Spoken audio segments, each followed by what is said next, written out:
자, 저희가 1학기 때부터 수업한 내용을 영상에서 계속 담아내고 있습니다. 처음 출발은 코로나로 결손이 워낙 많이 발생했었잖아요. 그 아이들을 위한 그 배려 차원에서 시작을 했습니다만은 일부 학생들이 뭐 이렇게 이걸로 공부한다는 분들이 있어서 멈출 수가 없게 됐습니다. 그래서 한편으로는 왜 했을까라는 두려움도 후회도 있지만 그래도 뭐 시작을 했으면 한번 가보도록. 자, 오늘은 여러분들 수업을 시작하겠습니다. 오늘 배울 주제는요, 경제변화와 경제적 구국운동의 전개, 그리고 근대 문물의 수용과 사회문화의 변화입니다. 자, 오늘 배울 내용은요, 매우 어렵습니다. 실제로 다른 반에서도 수업을 했는데요, 아이들이 다 혼수 상태로 실려나갔습니다. 그래서 걱정이 되는데요, 일단 이 2번은요, 이해를 해야 돼요. 이해를 해야 됩니다. 이해를. 그 다음에 3번은요, 암기할 게 많습니다. 그래서 한국사의 이해와 암기의 끝장판이다, 이렇게 보시면 되겠고요. 만약 2번, 3번이 시험에 나온다면 내용 자체가 어렵다 보니까 여러분들 좀 체감 난이도를 좀 어렵다라고 느낄 부분입니다. 조금이라도 쉽게 하기 위해서는 오늘 이 수업을 잘 들어주시기 바라겠습니다. 자, 그러면 보도록 할게요. 자, 가보도록 하겠습니다.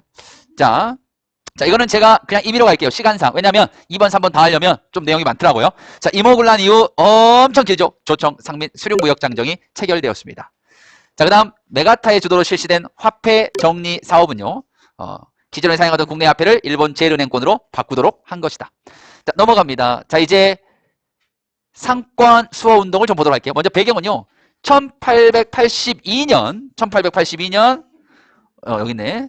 아닌데? 여러분들 이게 참 우리 올해 1학년 특징인 것 같아요. 제가 보면 이게 판서하려면 동그라미가 있어야 되는데 이거 숨기기가요, 엄청 여러분들이 어딘가 지금 있어요. 또 제가 찾아보게. 여기 있는 것 같아요. 아니네요. 창피해. 자, 요즘 웬만하면 편집 안 하고 한 테이크로 가려고 하거든요. 이거 편집 안 할 겁니다만은 창피하네요. 자, 어디다 숨겨놨을까요? 이놈들이 시간도 없는데. 여기 있네. 와, 정말 이렇게 쬐까맣게. 우와, 대단하십니다. 나 근데 이걸로 착각했어요, 진짜로. 이거 계속 끄집어냈잖아. 자, 오래 숨긴 장소 좋았습니다. 자, 보도록 할게요. 외국 상인의 국내 시장 침투가 언제부터냐? 1882년 아까 얘기했던 조청 상민 수령무역장정입니다. 그러면서부터 일본을 비롯해 청나라를 비롯해 영국, 미국 막 기어 들어옵니다. 가만히 있으면 안 되죠. 저항입니다. 그 저항을 하나하나씩 보도록 할게요. 먼저 정부의 대응부터 보겠습니다. 자, 정부는요, 82년 조청 상민 수령무역장정이 체결되자 바로 일본과 조일 통상장정을 체결합니다. 1876년 광화도 조약 이후로 일본과 조약을 체결하게 되는데요. 사실 이거는 일본에 요구하는 것과 우리나라가 요구하는 것이 서로 좀 맞아떨어졌습니다. 기브 앤 테이크 한 거예요. 자, 청나라가 우리나라에 어디든지 들어와서 장사할 수 있게 됐습니다. 내지 통상권을 얻었죠. 막 미국, 막 프랑스, 막 독일, 러시아 막 다 들어와. 일본만 못 들어오고 있었어요. 82년도에. 왜? 일본한테는요, 체육 대우가 없었거든요. 그래서 일본이 나도 저거 필요한데 나도 체육 대우 갖고 싶습니다. 이렇게 하는 거예요. 그래? 네가 뭐 갖고 싶다면 내가 좀 요구하는 조건 2개만 들어주면 안 되겠니? 그게 무엇입니까? 첫 번째, 관세권을 설정합니다. 무관세에서 관세로. 두 번째, 너희들이 우리나라 쌀 너무 많이 가져가니까 우리가 먹을 게 없을 때, 문제가 있을 때 쌀의 수출을 금지하는, 외부 유출을 금지하는 방공령을 해달라라고 2가지를 요청합니다. 일본이 알겠습니다. 대신 꼭 체국 대우 주시옵니까? 뭐 이런 식으로 하는 거예요. 체국 대우 맞바꿉니다. 우리나라의 대응이 되겠고요. 그 다음에 증기선을 구입합니다. 자, 이윤사를 설립합니다. 이윤사 같은 경우는요, 배를 이용한 택배 회사라고 생각하시면 돼요. 정부에서 만든. 증기선을 이용해서 물건을 싣고 물건을 이동하고 그런 걸 관리하는 회사가 되겠습니다. 정부의 대응이고요. 자, 그러면 정부만 믿고 우리가 가만히 있을 수는 없죠. 각 상인들의 대응도 있습니다. 일본 상인들이 막 몰려온다니까. 막 몰려오고 있어요, 여러분들. 네? 자, 예를 들어봐. 자, 여러분들 1학년 4반 교실에 여러분들을 공격하기 위해서 남초등학교 1학년 4반 애들이 지금 몰려오고 있어. 그럼 여러분 어떻게 해야 돼? 대응해야 돼, 안 해야 돼? 대응해야죠. 똑같은 거예요. 자, 그러면 상인들의 대응 내용을 봐보도록 하겠습니다. 자, 먼저 상회사를 설립합니다. 동업자 형태예요. 즉 작은 규모의 상인들, 회사들이 모여서 큰 규모의 회사처럼 만드는 거죠. 동업이라고 생각하시면 돼요. 연합. 왜냐하면 혼자 대립 방법, 혼자 대항해서 싸우는 것보다는 여러 명이 뭉쳐서 싸우는 게 훨씬 나으니까요. 자, 대표적인 게 바로 대동상해가 되겠습니다. 알아두시고요. 자, 그리고 우리 자본으로 주식회사와 은행도 설립합니다. 자, 최초의 은행 정도는 알아두시면 좋겠죠. 우리나라 최초의 은행 조선은행이 되겠습니다. 민간은행이 되겠고요. 이 이후로도 한선은행, 조선, 천일은행 많은 우리나라 민족자본은행들이 만들어집니다만은 한 방에 다 떨어져 나갑니다. 바로 화폐 정리 사업 때문이죠. 메가톤바를 좋아했던 메가타가 실시했죠. 1905년에 실시했습니다. 자, 계속 가도록 할게요. 자, 이제 방공령에 대해서 가도록 할게요. 자, 일본의 곡물 대량 유출로 가격이 폭등합니다. 또 1880년 후반기에는 흉년이 자주 발생하다 보니까 국내에 먹을 쌀값도 쌀도 부족한 상황입니다. 그래서 조일 통상 장정에 근거해서 곡물의 유출을 금지하는 방공령을 함경도, 황해도, 충청도 등지에서 여러 번 실시를 합니다. 자, 지도를 한번 봐볼까요? 자, 방공령이 선포된 지역들입니다. 이걸 그래프로 표시하면 이렇게가 방공령이 선포된 곳이에요. 자, 성공한 사례도 있습니다. 하지만 방공령 하면 실패한 사례 하나를 기억하셔야 돼요. 누구냐? 한번 보도록 할게요. 방공령 선포하면 1889년에 함경도의 방공령 사건입니다. 우리나라가 크게 피해를 입었었거든요. 당시 함경도 관찰사였던 조병식이가 함경도 내에 쌀이 부족하다는 걸 인지하고 바로 방공령을 선포합니다. 자, 근데 방공령에서는요, 중요한 게 하나 있었어요. 바로 뭐냐면 이 방공령은요, 반드시 한 달 전에 해당 국가에, 즉 일본에 통보를 해야만 인정된다는 규정이 있었습니다. 그럼 조병식이가 방공령을 선포하면서 한 달 전에 일본에 통보해야 된다는 내용을 안 했을까요? 했어요. 했는데 일본이 못 들었어 라고 쌩떼를 부리는 겁니다. 쌩떼를 부리는 거예요. 자, 어떤 남학생이 여러분들한테 왔어요. 마음에 안 드는 남학생입니다. 나 너 좋아해. 안 들려. 나 너 좋아해. 나 안 들려. 나 너 좋아해. 안 들려. 알아서 떠나는 거죠. 그렇죠? 생떼를 쓰는 거예요. 분명히 말했지만 본인들이 여러 가지 이유로 못 들었다고 핑계를 대고 방공령의 규정을 어긋났다는 이유만으로 철회를 요청하고요. 우린 또 철회합니다. 힘이 없으니까.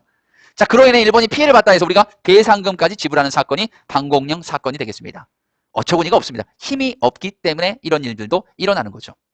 자, 상권수호운동과 이권수호운동 볼게요. 자, 상권은 우리나라 상권을 지키기 위한 운동이에요. 아까 여러 번 지금 나오고 있습니다. 조선상미수령 무역전쟁 이후 청나라, 일본 여러 나라에 주로 청나라와 일본이죠. 미국, 영국, 러시아가 있긴 하지만 그 퍼센트가 얼마나 되겠습니까? 주로 청나라와 일본입니다. 일본이 더 많았고요. 서울에 상점을 열고 가게를 엽니다. 이거 안 되겠다 해서 시전상인들이요. 야, 너 나가. 야, 너 불법적으로 장사하지 마. 너의 가격 이렇게 담합하지 마. 이런 식의 요구를 합니다. 모여서. 그래서 만든 게 바로 시전상인들이 만든 단체 황국중앙총상회가 되겠습니다. 황국중앙총상회가 되겠습니다. 쉽게 얘기하면 이렇게 적을게요. 시전상인 연합회죠.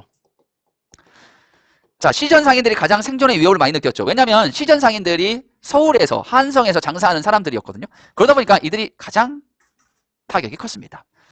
자, 상권수호운동을 봤고요. 자, 이권수호운동을 볼게요. 서양 열강들이 우리나라의 이로운 권리를 뺏어가려고 했거든요. 한번 보도록 하겠습니다. 이권수호운동. 자, 여기서 여러분들이 포인트를 가져야 할 부분은 어떤 부분이냐면 어떤 단체에서 어떤 이권수호운동을 했느냐, 막아냈냐 못 막아냈냐, 요걸 알면 돼. 요걸 제가 한번 해보도록 하겠습니다. 자, 이건 간단해요. 독립협회에서 만민공동회를 개최했잖아요. 거기서 세 가지를 막아냈다고 그래요. 러시아에게 야, 우리 부산 옆에 저령도 너희들이 가져갔다 쓰는 거 절대 안 돼. 막아냈습니다. 와, 대단하네요. 두 번째, 야, 러시아 너희들이 은행에서 우리의 금융권을 장악하는 거 안 돼. 폐쇄시켜. 대단합니다. 야, 프랑스 독일 가만히 보니까 광산 너무 많이 가져가는데 야, 그만 가져가. 요구 저지. 이 세 가지를 독립협회에서 했습니다. 우리의 이로운 권리를 지키기 위한 운동이죠. 그래서 이권수호운동 이렇게 표현하는 겁니다. 자, 계속 가도록 할게요. 자, 그 다음 러일전쟁 중에 일제가 황무지 개간권 요구를 했죠. 이건 우리가 애국개몽운동 할 때 배웠어요. 보안회가 막아냅니다. 일본이 그럴 거 아니야. 야, 너 그냥 내가 싫은 거 아니야?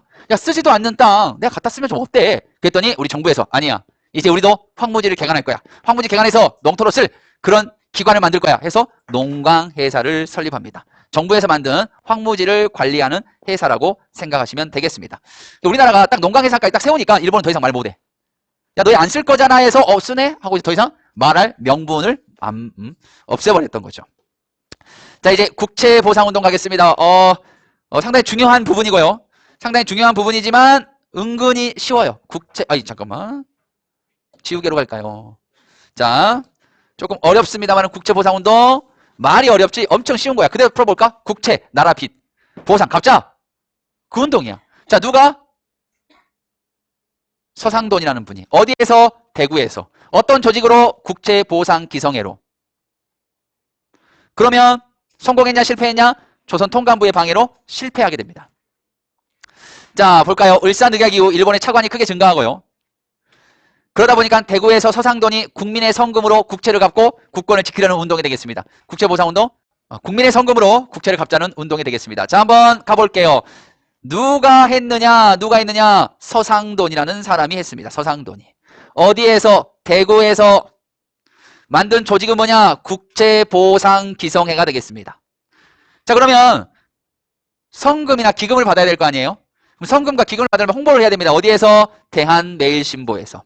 언론사를 중심으로 기금을 하면 사람들 돈이 없잖아. 근데 불필요한 걸 없앤 거야. 불필요한 거. 뭘까? 자, 도현이. 우리 도현이 생활에서 불필요한 거. 자, 도현이 불필요한 거 볼게. 자, 학원비. 그 다음에 교통비. 그 다음에 식비. 그 다음에 담배값. 자, 도현이가 지출하는 이 네 가지 중에서 제일 필요 없는 게 뭐야? 학원비요? 이 영상이 나갑니다. 예. 끊고 다시 갑시다. 끊고 다시 갈게요. 자, 녹화가 되는 거기 때문에 이건 제가 편집할게요. 자, 도현이. 우리 도현이가 지출하는 비용 중에서 가장 필요 없는 게 뭔지 봐보세요. 두 개만 골라보세요. 두 개만. 첫 번째, 학원비. 독서실비. 그 다음, 교통비. 그 다음, 식비. 그 다음, 담배값. 그 다음, 술값. 자, 이 중에 필요 없는 거 두 가지가 뭐예요? 그렇죠. 술값과 담배. 이거 없어도 괜찮하다는 거예요. 그러다 보니까 사람들이 어떻게 되냐? 금주와 흡연함. 금주, 흡연. 금주와, 자, 지워. 자, 금주와 금연합니다. 금주와 금연해요. 금주, 금연합니다. 그리고 여러분들, 기금속.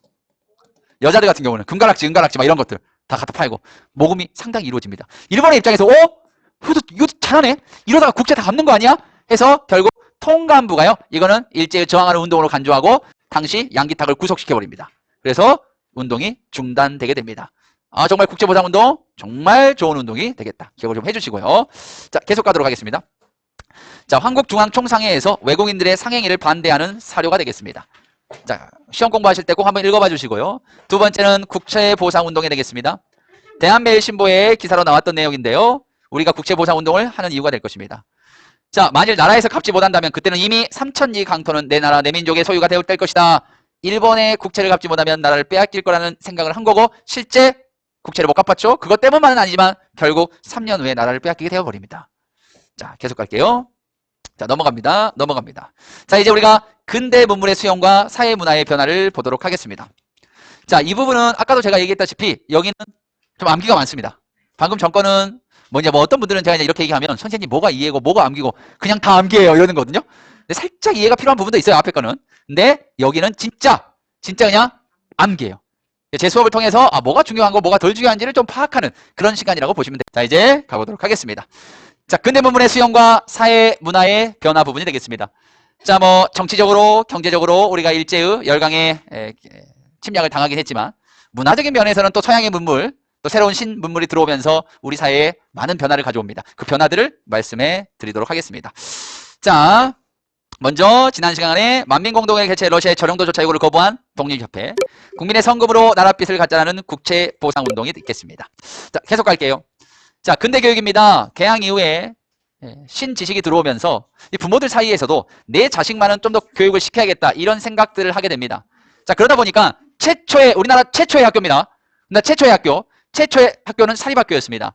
바로 원산, 계양장이었죠. 원산이 계양장이다 보니까 외국인들이 많이 왔어요. 그들의 뛰어난 지식을 보고 이 원산 지역의 상인들이 돈을 모금합니다. 그래서 자식들 교육을 위해 학교를 세우죠. 그때나 지금이나 부모들의 교육에 대한 욕심은 큰 것 같습니다. 바로 원산학사가 되겠습니다. 최초의 사립학교입니다. 자, 배제학당, 이하학당 지금 다 존재하는 학교들이죠. 여기 역사들이 100년이 훨씬 넘었습니다. 개신교 선교사들이 만든 학교가 되겠습니다. 근대교육 실시했고요. 민족의식을 교취하는 목표를 가졌습니다. 대성학교, 오산학교, 애국 개몽운동 단체에서 만든 학교가 되겠습니다. 배운 내용이고요. 넘어갑니다. 이제 국가에서 만든 학교들을 볼게요. 동문학, 외국어 교습기관입니다. 지금으로 따지면 학원이에요. 구몬 같은 거. 구몬도 영어 있나? 구몬 영어? 있죠? 없나요? 와서 윤선생 영어교실. 예, 그런 거라고 보시면 되겠습니다. 자, 이제 최초의 사립학교는 원산학사였죠. 최초의 공립학교입니다. 유경고원이 되겠고요. 강사는 미국인을 초청했습니다. 상류층 자제들 대상으로 했었죠. 자, 그리고 이미 배웠던 내용이죠. 갑오개혁 때 교육입국 조서를 발표해서 소학교, 사범학교를 만들었고요. 광무개혁 때 상공업을 강조하기 위해서 실업학교, 기술학교를 신설했습니다. 요거는 제가 가보개혁, 광무개혁 수업할 때 다 했던 내용이고 그것들을 모아놓은 내용이다. 이렇게 보시면 되겠고요. 다음으로 갑니다. 자, 신문들이 되겠습니다. 자, 신문은요. 일단 첫 번째로 알아야 될게요. 첫 번째로 알아야 될 게 신문을 기록한 방식입니다. 한성순보 최초의 신문입니다. 방문국이라는 글자를 문자를 찍어내는 곳에서 만들었고요. 순한문으로 적어졌습니다. 우리들은 읽기가 좀 어렵겠죠. 독립신문입니다. 두 가지 버전으로 만들어졌습니다. 순한글 버전, 영문 버전. 서재필이 창간했고요. 독립협회답게 계몽을 목적으로 쓰여졌습니다. 제국신문입니다. 대한제국 시기에 쓰여졌기 때문에 제국신문입니다. 순한글입니다. 순한글이에요. 순한글로 쓰다 보니까 읽기가 편해. 읽기가 편해. 그러다 보니까 서민들과 부녀자층을 주 대상으로 삼았네요. 자, 황성신문 보겠습니다. 유림들을 대상으로 했고요. 국한문 혼영체네요. 양반들을 중심으로 했습니다. 양반을 중심으로.